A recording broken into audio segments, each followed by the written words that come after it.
So do you want me to start in the process about the Indian now, and then we'll talk more later, or do you? Yeah, yes, we can talk through this. It's fine. Okay, well, let me tell you that there is a Chamber of Commerce in Skowhegan, Yeah.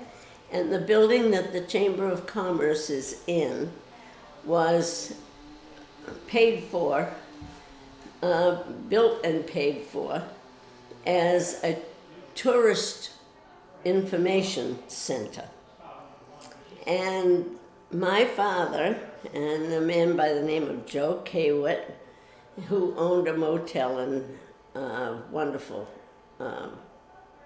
facility in Skowhegan, and a photographer in Skowhegan, and other businessman and so forth, they decided that the Chamber of Commerce was not doing what it should be doing for tourism.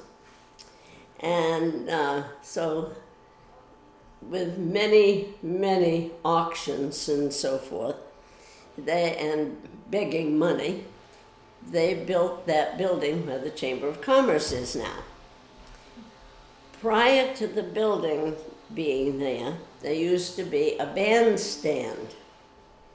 And I'm going to tell you more about that at the very end.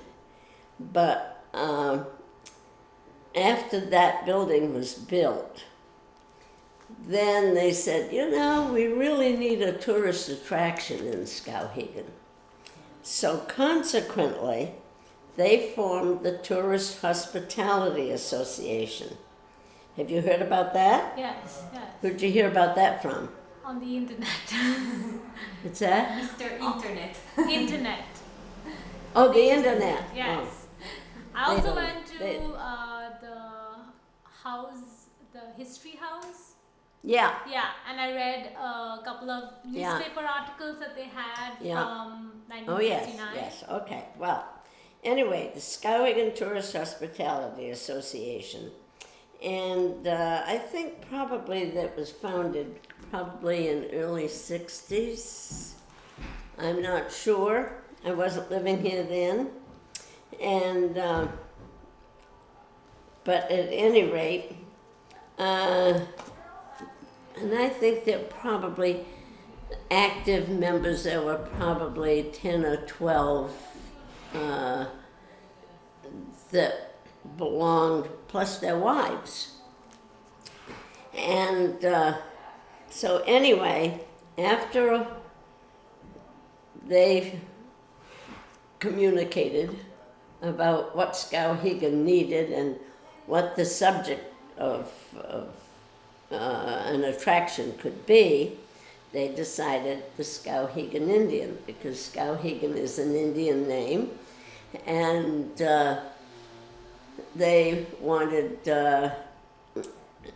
this to be significant of the town, okay? So the group of people in this organization were from the town of Skowhegan. Oh yes, oh my yes. Yes. And they not only had their meetings, but they also reached out for donations, okay? And they had many auctions and all sorts of things. So they decided on the Indian, and because Blackie Bernard Langley had been here at the Skowhegan School of Painting and Sculpture, they contacted him and said that what they wanted, and wanted to know how much it would cost. Well, you've seen the Indian. And my mother and father and the other people, and some of them have pictures in here, signed a note to the bank for $20,000. Can you imagine that Indian being $20,000? Unbelievable to me. It should be 20 million. And also, Bernard Langley had married a Skowhegan girl. too.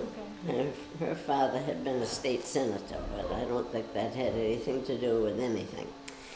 But at any rate, Harvey Doan Eaton was he was an attorney. He was a bit of a character in town, and everybody respected him. He was a wonderful man. So at any rate, here is the first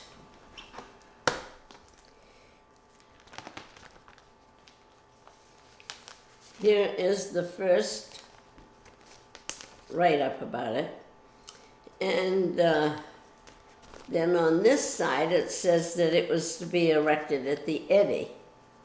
The Eddy is down on Route 2 in where the river comes in a cove. Well, furor. Okay?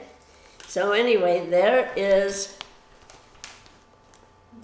the announcement.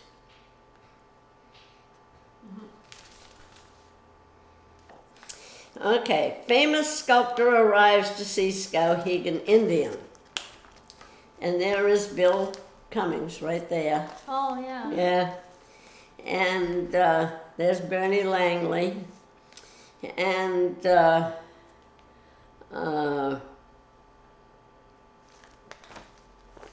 you can see and read that.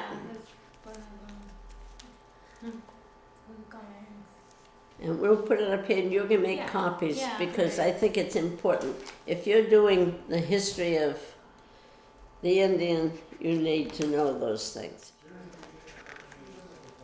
Before the Tourist Hospitality Association built the Chamber of Commerce office, where it is now, which was supposed to have been a tourist information center, this was in front of the municipal building. That was the Chamber of Commerce office in the summertime. And to tell you the truth, whoever was head of the Chamber of Commerce, his office became the Chamber of Commerce office. Okay? Okay. So I was just finishing high school, and Dr. Gower, who was a dentist up over Bloomfields, which is a bar downtown, and he called and wanted me to go to work for him. So I did secretarial work for the Chamber of Commerce from his office because he was the chairman of it at the time. But then it moved all over town, Chamber office did. And this is some more history of it, but I'm going to save that for later. Why did they decide to put it up at the Eddy? Against it. No, why did they decide in the beginning to... Oh, they just thought that would be a wonderful place and people coming to town could see it and everything. But that river floods. Okay. And they decided that, and back in those days, the logs that are carried by the trucks, they were sent down the river. So one way or another, this guy was not going to survive over a period of years. So that was the reason it wasn't put up in next to the Eddy. It was for natural reason, because of the floods. Oh yeah, okay. The flooding and so forth. And the reason it's where it's at, Skowhegan School of Painting and Sculpture had something to do with what might have been, in that there is a white office building, Dr. Pakulski's and Dunn's optometrist, Yeah. and there was a big grist mill there, and paintings by students here had the paintings were the size of that entire doorway. And they were mounted on the side of the gristmill. And the gristmill was supposed to have been a museum, and it was supposed to be an art gallery, etc., etc. The gristmill had been very, very active, grinding wheat and gathering stuff and shipping it out, and the railroad ran right up to where the Indian is at that time. And so at any rate, the Women's Club in Skowhegan had planned a park in that area where Cumberland Farms is and so forth. So here was the gristmill with the paintings on it by Skowhegan School, the Indian by Skowhegan alumna professor, and then there was supposed to have been a band shell and picnic tables and so forth. That was supposed to have been a park. Well, greed being what it is, that was the end of that plan. Where is that mill now? It's what was turned into the farmers market, or no? Yeah. Ah, that's the one. Okay. Okay. Where the Indian is, the farmers market's across the street. Yeah. Okay, yeah. And the grist mill was. So the grist mill was really destroyed? Where is the grist mill doesn't exist anymore? The grist mill, that grist mill doesn't They just exist destroyed anymore. it, removed it. And they tore it down. But if you go to Dr. Pekulski's office, Yeah. you will see between his office and the main soil conservation or whatever building it is, you will see a cement wall. And that was the wall of the grist mill, the sustaining wall, okay? So anyway, this is a story of the information center that I just told you about. Yeah. How the bandstand was over it and the reason that that was torn down was that the Women's Club had already planned to have the bandstand in the park that they had planned near the Indian, okay, as they were discussing the Indian. Well, anyway, that didn't play out. And Cumberland Farms bought the property. So, there were bumps in the road here. So at any rate, there is one of the movers and shakers in the community who had a drugstore. This man,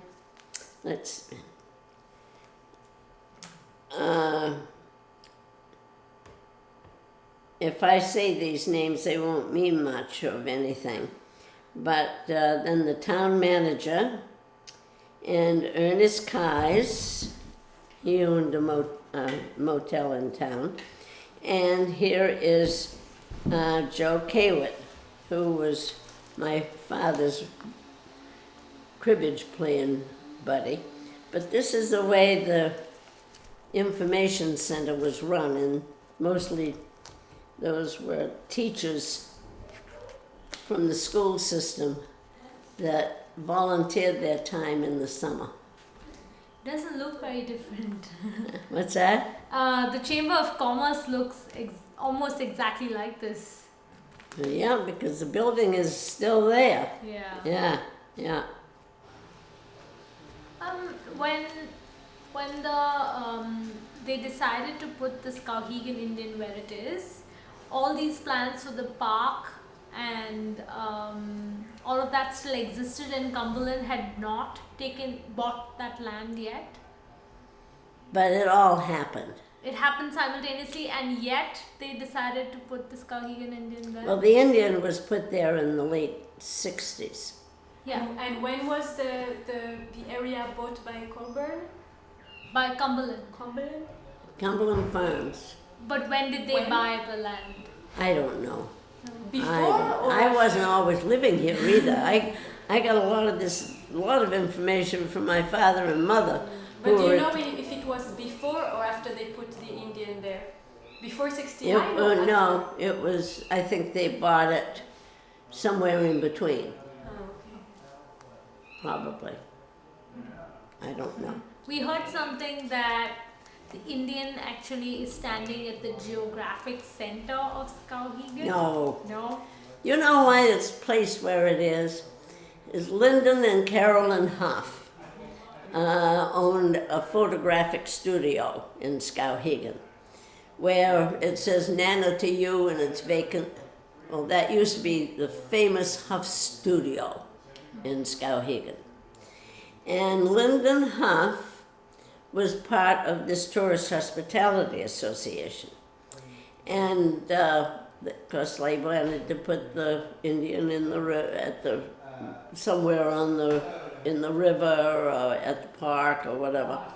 And he said, no, it's got to go there because that's the only place that people are going to have a big parking lot and they can take pictures no matter when the sun is out. It's for picture taking. Oh. That's why the Indian is where it is. Lyndon won out. And we used to call him One Shot Huff. He used to take pictures of everybody at Lakewood years ago. And, okay, now here is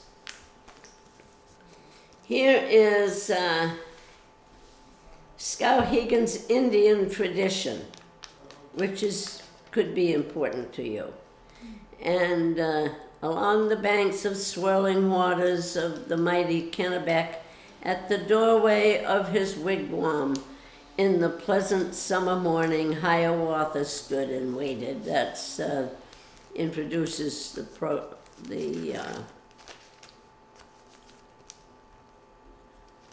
write-up about Skowhegan's Indian tradition. Also, there are a lot of stories that go with the naming of Skowhegan. And one of them was Skowhegan, because somebody's canoe went down the river. And so it was explained that Skowhegan, okay? And, but in the Opera House, which is the second story of the municipal building in Skowhegan, there are two paintings. And when Empire Falls movie was made in Skowhegan and hereabouts, the town manager at the time, Pat Dickey, went to the backstage crew of the movie and said, "Can you take those paintings down and remount them in the Opera House because they are historic?" The one of the Indian spearing fish on the river, which the dam was not there, of course, at that time. But during the Depression, a painter said, "I will paint something for this bank, the Depositors Trust Bank in Skowhegan, if somebody will give me my room and board." And so he painted that magnificent picture of the Indian spearing fish near the empty building that's on the island. The Okay. empty factory? From the rocks. What that? It's the empty factory? Yeah, Yeah. So at any rate, Wait, so where is this painting? it's now at the municipal building. Okay. So if you go into the municipal building, and I can tell the town manager that you're gonna come or something. We'll see that you get to see this. There's also another painting that is mounted there.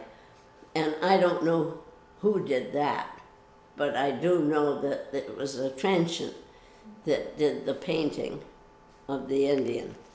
So at any rate, this is the Indian as it was at one time. And then on the other side is the history of the Skowhegan Indian in Skowhegan, and you probably should have that, Yeah. okay? Yeah. Well, Amber Lamke and Michael Schultz, Amber's husband is a doctor in town, and Mike Schultz lives in Albion, he's a farmer. And they called me up and said, we want to build a grist mill. And you know of any buildings available? Well, I had been on the jail committee with the new jail down here. Yeah. By the way, you really ought to go in and just see the outside of it. It is a magnificent structure down there. And hopefully it's going to restore some of these people to a good living. I don't know. And anyway, I said, well, I'll think about it. So I called up Amber and I said, let's have coffee. I think I've got an idea. So I said, you need the old jail because the walls are that thick, you know. And I said, all that heavy equipment that you've got coming in there will be, the walls and everything are already constructed to handle it. And so Steve Dion has done all of the restoration work at the old grist mill. And you've got, if you haven't been to the grist mill, make sure you go during the week. And hopefully it will be grinding some sort of stuff. I know my grandson and his new wife from Washington State came and they gave her a 5-pound bag of oatmeal or something that they had just taken off the grinder. She saw it being ground.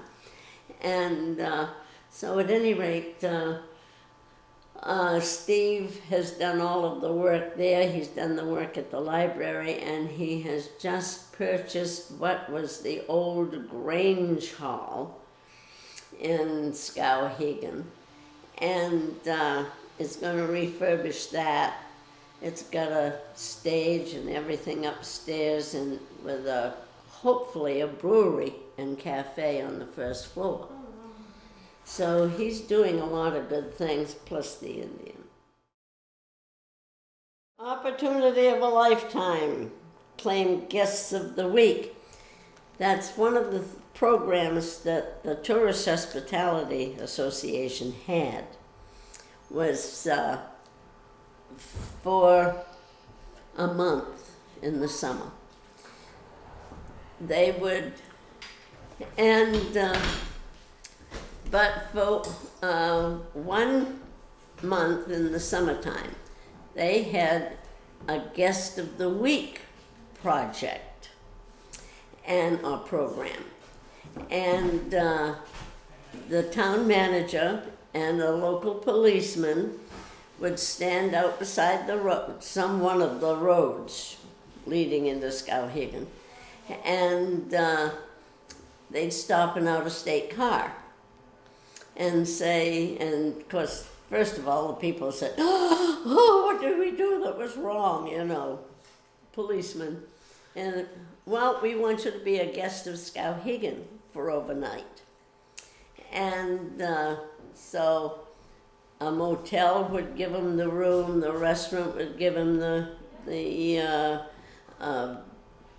breakfast, lunch, dinner, And there was a hostess always. I did some hosting, and I mentioned Carolyn Huff. She was a hostess, and so consequently, they always had tickets to Lakewood, and so this is a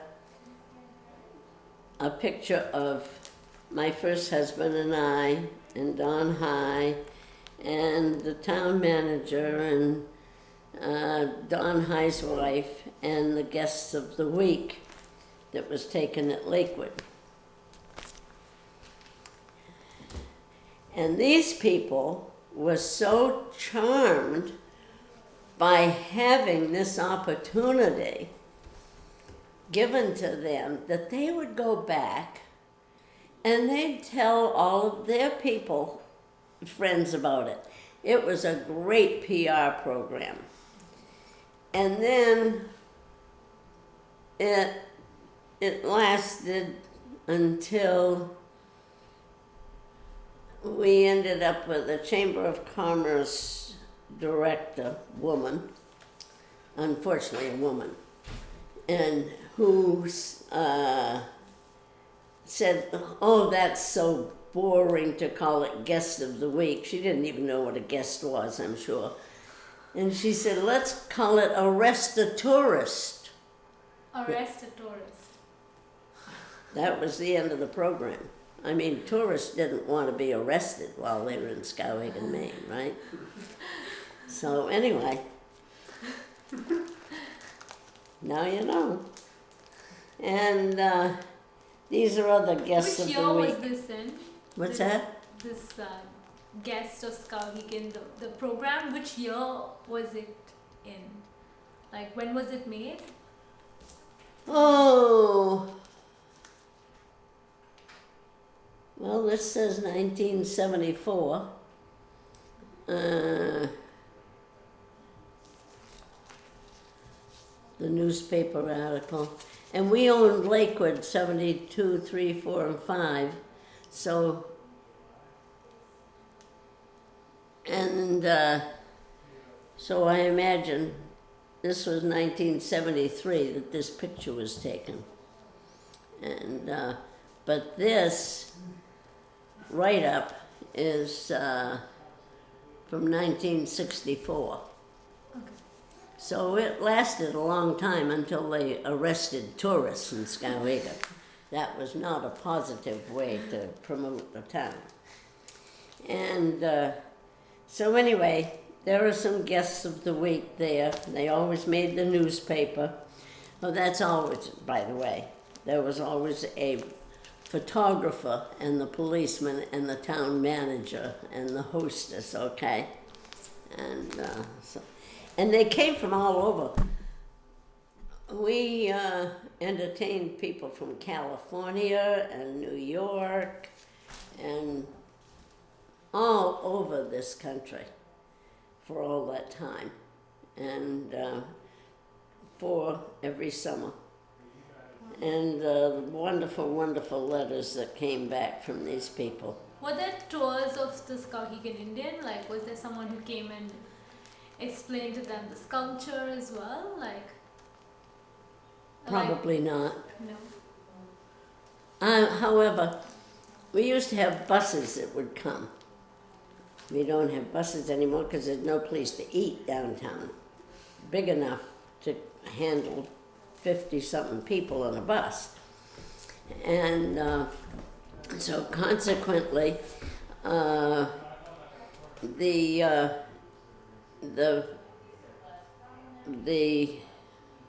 what did I want to say? The people that came would, I used to get a call from the chamber or the tourist information office, and they'd say, we've got a busload here. And I'd drive down to Skowhegan and I would take people on a tour, bus tour, and of Skowhegan. And because people loved the logs floating down the river. Yeah. They thought that was the most wonderful sight. Well, We saw pictures. Yes. well, some, no, I liked it too. But a few years after we moved here, there were conservationists, God love them, that the good, the bad, and the ugly of them. And so they had an organization that a man who was an attorney in Bangor belonged to, and he bought, I have been told, a square foot or a square yard of land on the Kennebec up north, and claimed the fact that because he lived on the river, he wanted those logs taken out. And that is how the trucking business came about, with carrying the logs instead of their floating down the river. So, and there's a whole hodgepodge of stuff. I'll let you go through it. And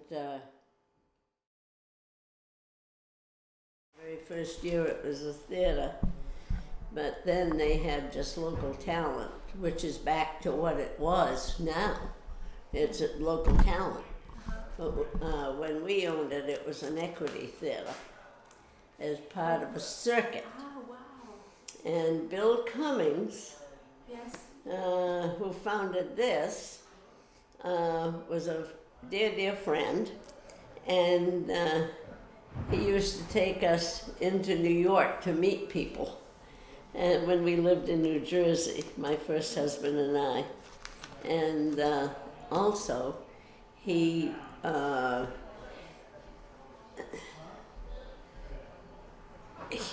owned property, or the family did, over at Lakewood because they were part owners at one time.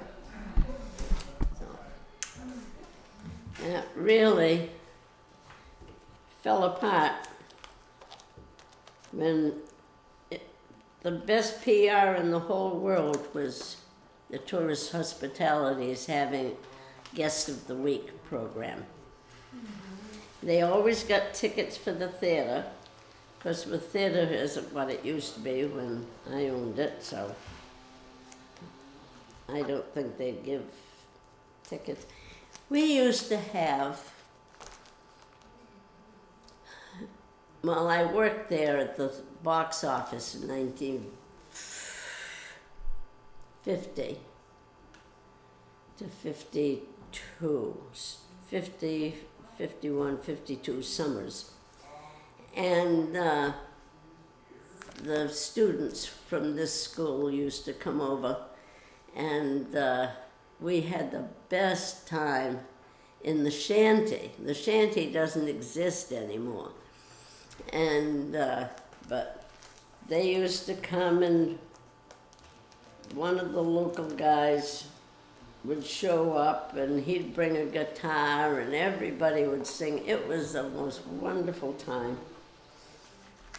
We had a steakhouse at the shanty, and also beer tavern after the show. And the actors and actresses would come in, Mickey Rooney and all those famous people of our day, and they would come in and talk with the folks, and it was, Lakewood isn't like that anymore, unfortunately. And it was great in its day.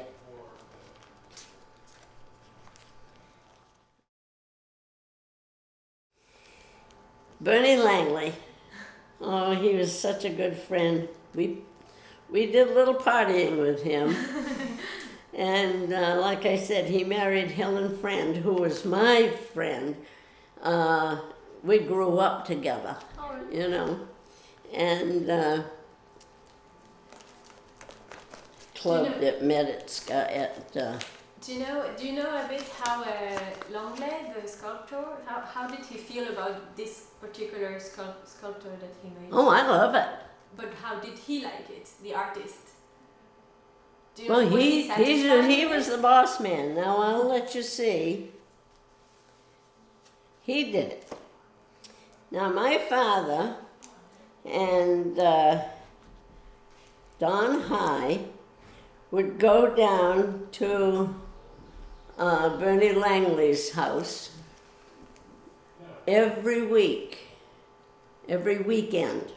with their wives, and see the progress. And this is how it started out.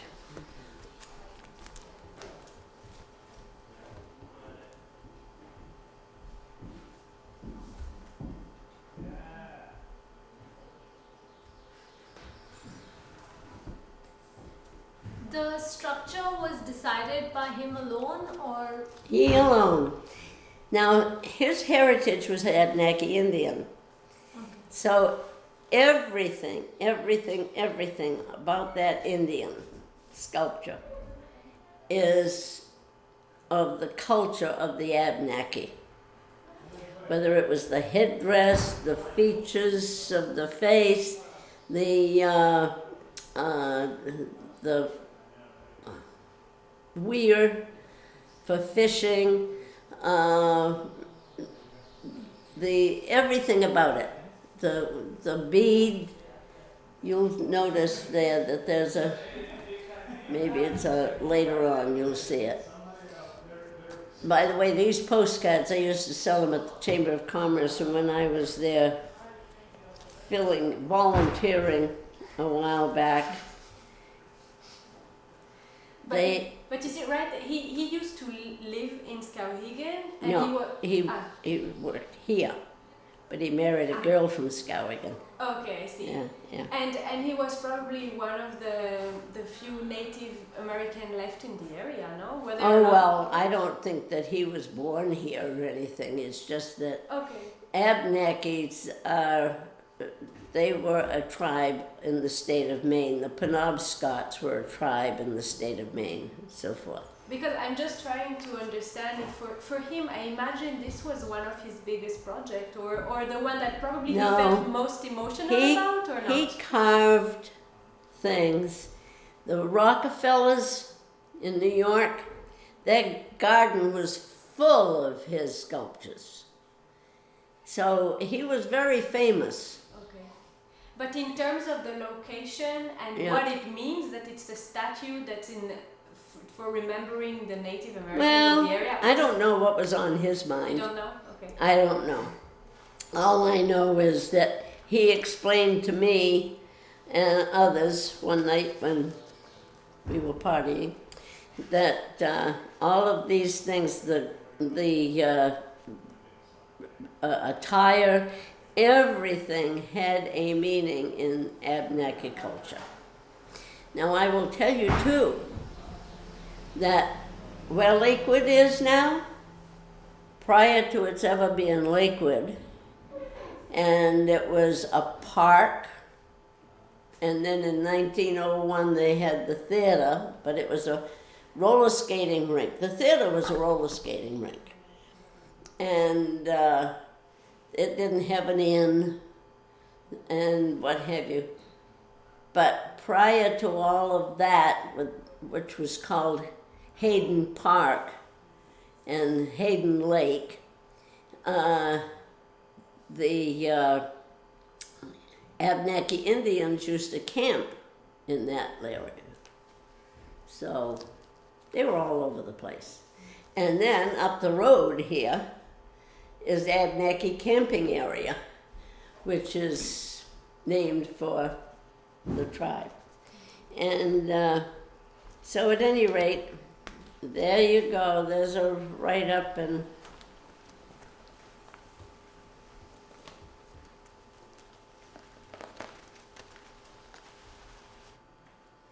so you're gonna see Langley's stuff is from all over. And when did Langley pass away? Oh, I can't remember. Like, did he see the Oh, yes, he hero was here Indian for of the Indian. For the dedication. Oh, yes. yes, But yes, did, yes. did he see the situation deteriorating around the status? I don't know. See, I lived away Mm. for a long time. And yes, I've came back here in '68, and we owned.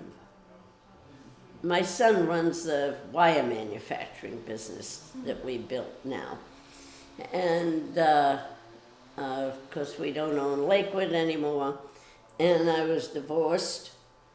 Unfortunately, the most wonderful husband in the world became a spousal abuser from alcohol, and he was going to kill me, so I decided it was time that he was not wonderful.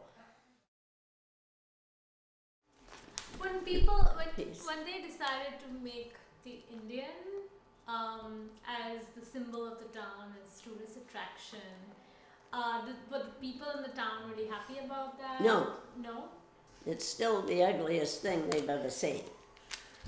Unfortunately, I think it's magnificent, but you know, Skowhegan people are not very into the cultural aspects of life. They used to listen to me sing opera and put up with me, and I did that all my life. But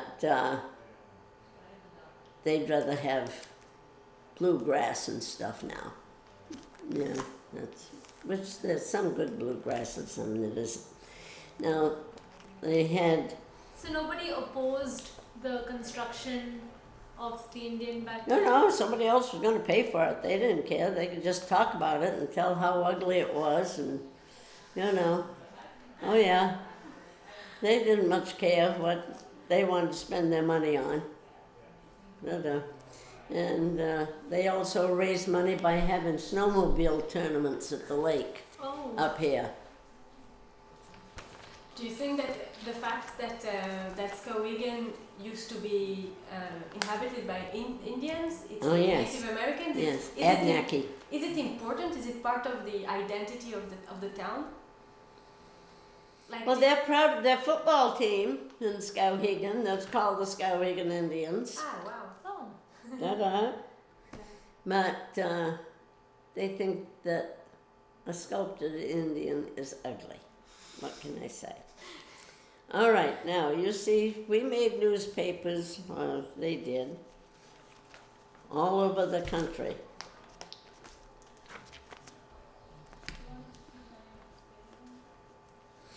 We heard something really interesting about the Skowhegan Indian football team. Apparently, when they were playing some other team, I don't remember, they came in through arrows Through at arrows the at the- Skowhegan Indian. What's that? We heard that the opposite team would come to the Indian, the statue of the Indian, and throw arrows. Oh, at them. probably. Yeah? Probably. I wasn't living here then. I lived away for 20 years. But I imagine they did everything. Now I can tell you that, well, I'll wait until this is all over. What is happening in this photograph? Can you, like... Oh, that's there a was dedication probably, or people gather around to take pictures. I'll show you some more in a minute. The dress is... No, I was just wondering why they're dressed as Native Americans. Oh, well, the Indian sets up on a big cement platform. And so you probably see some of the cement there. And this was the dedication with the stage set up and everything in front of the Indian. And I've got other pictures of the dedication for you. So a lot of people came to the dedication. Was it a big event in the city? Oh, yes, you wait until I show you. So then all the hatred for the statue didn't come out. That The sculpture is, didn't come out. that is the dedication to, I don't know what was happening. I was here for that, but I didn't get a chance to enjoy it because I was running all over the countryside looking for corn on the cob because they had a corn roast and the people were going through corn like crazy, so I had to go out. My father said, "You go out and find the corn for us," so I went. And anyway, and So like everyone was partying and secretly saying how ugly the statue was, or did the dedication kind of brought people together? no, oh no, it was a very happy time. Yeah. Okay, but that is what it was like. You can see that the Indian was brought in on that big Wow. trailer, tractor trailer, and there was music, and the Indians had come from what is still recognized as the Indian reservation over in eastern Maine near Bangor and east of Bangor, and so they brought music and speakers, and it was a great day, really great day. There's another picture of Bernie. Or Blackie, as we called him. Why do you call him Blackie? He liked that. He said that was his nickname. So, he was Blackie to us. And there's a newspaper article and another picture of the Indian. And this is Helen and Blackie's house. So when that was built, it was in their yard. Yeah. What? Ah, I didn't know Yeah. this. Down in Yes. Warren, Yes. down in Warren, Maine. Yeah, because Helen is gone now. But They lived right next to the sculpture. So the sculpture was set up in front of his house and then moved. yeah, yeah. So. Now you understand that when He carved this, the base as well. what's that?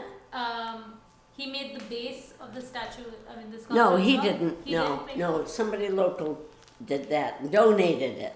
Okay. Okay. Okay. Tags for Indian statue, and to help raise funds. So these are the people. That's my dad, and there's Don High, and that's the town manager. And these are people, my father, and some of these people are in other pictures. And frankly, they decided that they could pay for the Indian by having cribbage tournaments. By having? Cribbage tournaments. Have you ever heard of cribbage? No. Well, it's a card game. Oh. Okay. Not a poker game, but a card game. So they decided that they could, oh, that's my house where I grew up in. They decided that they could have cribbage tournaments every week, and people would come and play cribbage and pay to play. Yeah. I think that we used to charge $1 to play, and then there was for the winner there was always $5 to win or something like that. And so at any rate, this shows the beginning of cribbage and the people. And there's another thing there. Those are some of the different things that they did to raise money besides the cribbage tournaments. Now, when they decided to have this cribbage tournament, there's a bank building on Madison Avenue, and they decided that they could have the cribbage tournament in the basement in the conference room of the bank. Well, Colby College students and all the people were so excited because they love to play cribbage around here. And so the line stretched all the way down Madison Avenue. Wow. So they had to call the janitor. Now, times have changed. You can't just call a janitor and get permission for these things anymore. But back then, whatever played was it. So they called the janitor over at Skowhegan High School and said, "We want to have a cribbage tournament, but there are so many people lined up down Madison Avenue that there isn't a room enough for them here. Can we bring everybody over to the high school?" And they said, "Bring them along." Okay, off they went. And that was the first cribbage tournament. And to tell you the truth, I didn't live here then, but when my first husband and I moved back here, we ran the cribbage tournaments. And then he and I were divorced, and he moved away. And I was then married to my present husband. And so and I ran the cribbage tournaments. And eventually, we made enough money to pay the $20,000 off to the bank, and also enough for those that survived still to go out for dinner together and burn the mortgage. Now, you understand that most of these spouses had died, or maybe both of them had died by the time all this happened. But anyway, there's a building down in Skowhegan called the Renaissance Building, where public restrooms and so forth, but there's a walkway between Water Street, which is the main street, and the back of the stores. Is it right opposite the Chamber of Commerce? Sort of.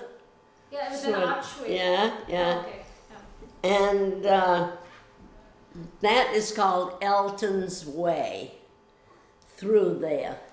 And that's because Elton Whittemore, who founded Whittemore's Real Estate, that triangle which you see down there now of stores, that is the historic sections of Skowhegan.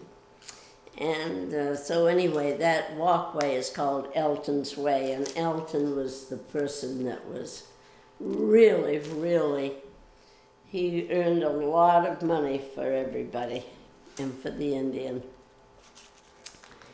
This is what people used to make a donation and put that on their car windows in the back. Oh.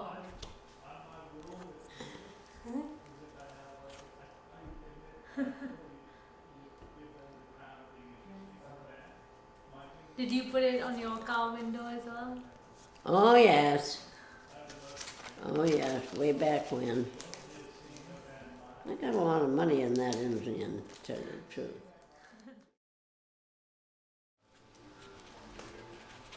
Now, let me tell you about this poor thing.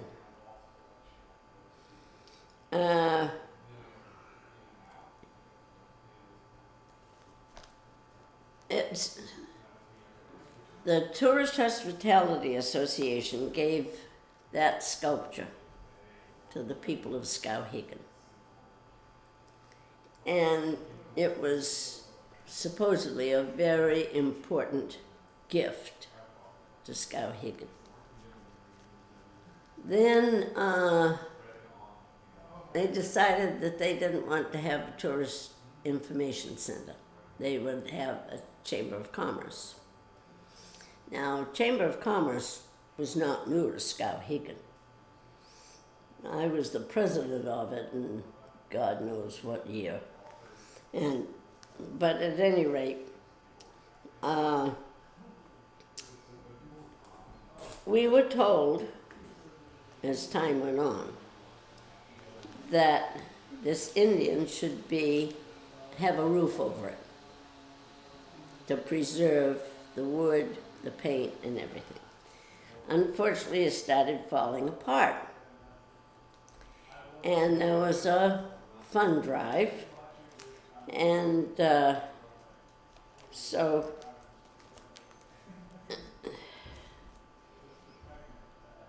nobody in Skowhegan cared. I think that they raised $26,000 for the Indian repair. Well, somewhere along the way, they were told that it was going to cost $40,000 for the equipment to get people up there. And there was a hand that had come off, and that was in the office when I was volunteering there at one point, when they were between executive directors. And so when did the hand come off? When did the hand come off? oh, I don't years know, ago? back in probably sometime in the 80s. It has been missing an arm for 20 years, 30 years. So who knows? You know, yeah. Well, it's not missing. The hand was sitting on my desk, okay? And so at any rate, now, because nobody cares for it, this area at the foot of the Indian sometimes has had dirty diapers and used condoms and food. It's just been horrible. And even the Chamber of Commerce has not taken care. Then the people of town decided they'd give it to the Chamber of Commerce.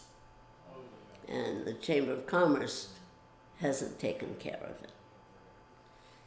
So now, between Colby College and other people that truly survive, and you know, I'm a second generation to this crowd. Everybody else is gone. My father, my mother, and all these other people.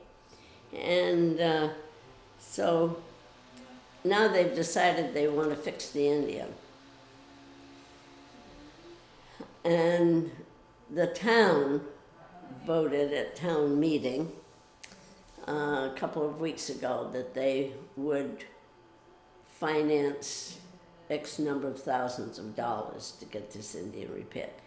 There was no need of it. They could have done all of this a long time ago and had it preserved the way it should have been. Colby College Art Department and people that know art have said this Indian belongs under a roof, so it's protected from the elements.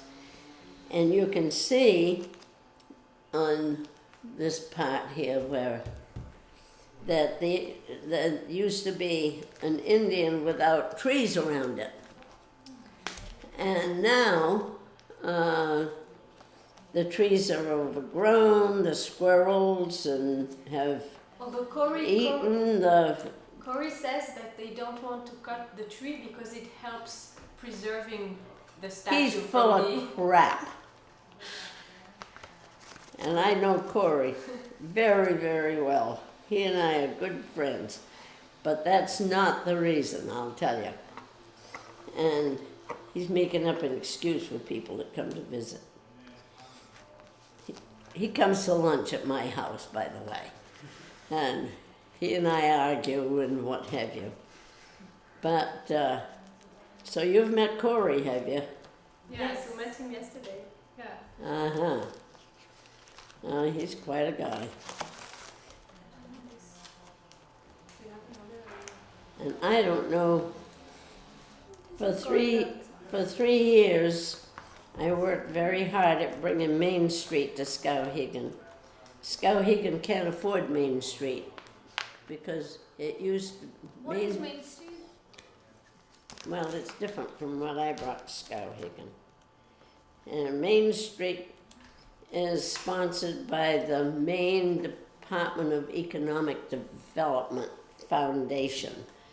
And there is a Maine Downtown Center as part of it. And when I, for 3 years, was challenged to bring Main Street designation to Skowhegan by Pat Dickey, who used to be the town manager, the total budget for a town the size of Skowhegan was to be no more than $30,000. Now they pay their executive director over $35,000 plus perks and everything. So, you know, it's not realistic, but it's there, so we live with it. I spoke to them, by the way, a couple of weeks ago about this Indian. I was asked to do that. And so at any rate... Wait, but they are not going to make a roof over the Indian, right? what's that? They are not going to make a roof over the Indian. I doubt it. Why not? I don't know. You know, I was told that I wasn't welcome in Skowhegan downtown anymore for Main Street. So anyway, this is the lot that the Indian was put on. You can see there were no trees.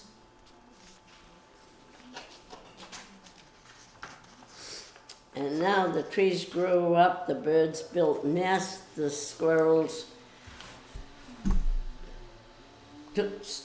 used it to hide their food in, and everything rotted, and that's the result of what you see now. But Steve Dion, who is an architectural developer, he's, I think that he'll do a good job because he's very interested in the artistic bent. And when he does things, if it has to be artistically correct, he will do it that way. And his mother and father all, everybody, my friend, got it. And now you girls gonna copy this stuff? Yeah. Okay. We will. Thank you. Thank you I'll so wait much. while you copy it. Yes. I can't let it out of my sight, you No, know, don't worry. because that's all that there is about that Indian. It's crazy that you collected all this. You did it from the beginning, knowing that you needed to archive? Well, the secretary did this. Okay. The secretary of the Tourist Hospitality Association. Then her husband became ill, and they moved to Connecticut to be with one of their kids. And she said, "Katie, it's yours," because my father had gone by then. My mother was gone. And so this is the only thing that there is that is the history of that Indian. And I did take it, like I said, to a meeting with Corey and Steve Dion and the powers that be and the fundraising and what have you. And they had never seen this before. They had no idea. See, I lived away for a long time. And yes, I came back here in '68, and we owned, my son runs the wire manufacturing business that we built now. And of course we don't own Lakewood anymore, and I was divorced, Unfortunately, the most wonderful husband in the world became a spousal abuser from alcohol, and he was going to kill me, so I decided it was time that he was not wonderful. And he called me up. Called me up one Tuesday afternoon. I was doing sales and marketing for Holiday Inns in Bangor and Waterville. And he said, I'm going to kill you on Thursday.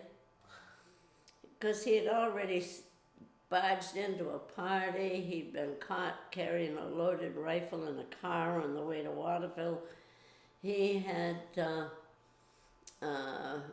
held the Huffs, one-shot Huff.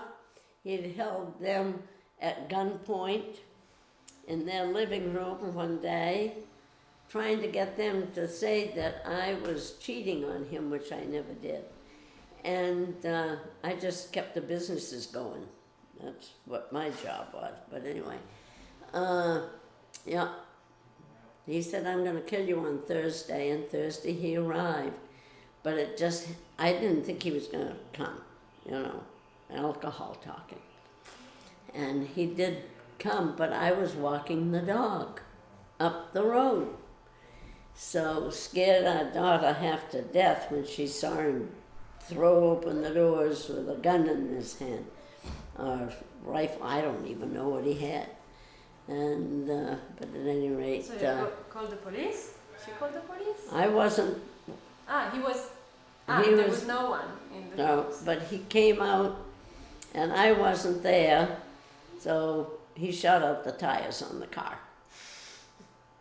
He had to do something.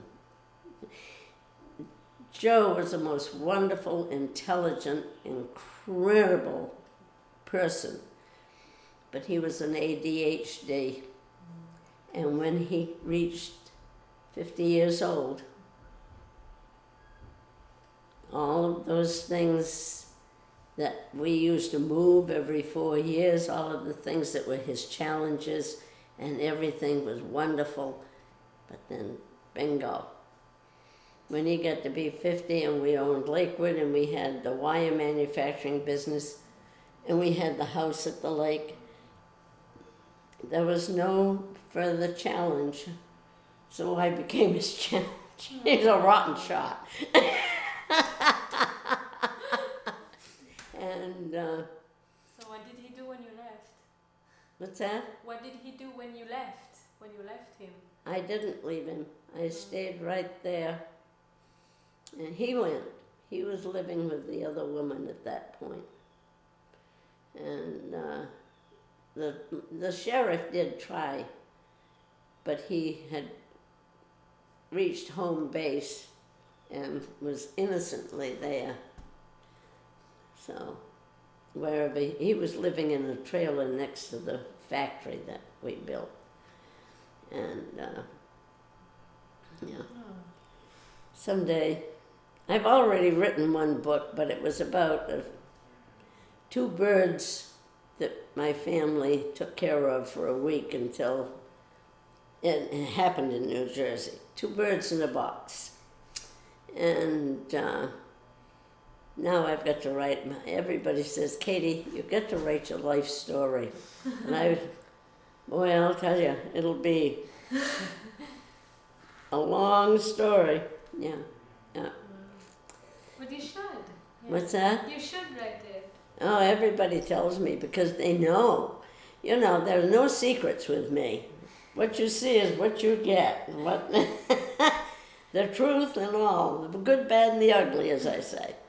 And so, unfortunately, that is what happened in my one life. And then Louie and I have another life at the lake. I want you to know, too, that the Community Access TV, which is out of Madison, lovely studio, I'd love to show it to you. And it's better than one I used to do in Portland. but I would like you to meet the people, the manager there, and I want you to know that our camcorders, if you are in Madison and in the viewing area and so forth, you can borrow a camera to Oh, use. wow. That's great. That's So I think Thank you that so that could be much. important for you all, okay? yes. Okay, you're gonna give me a high sign, and we don't edit our program, by the way. Oh, really? No, whatever.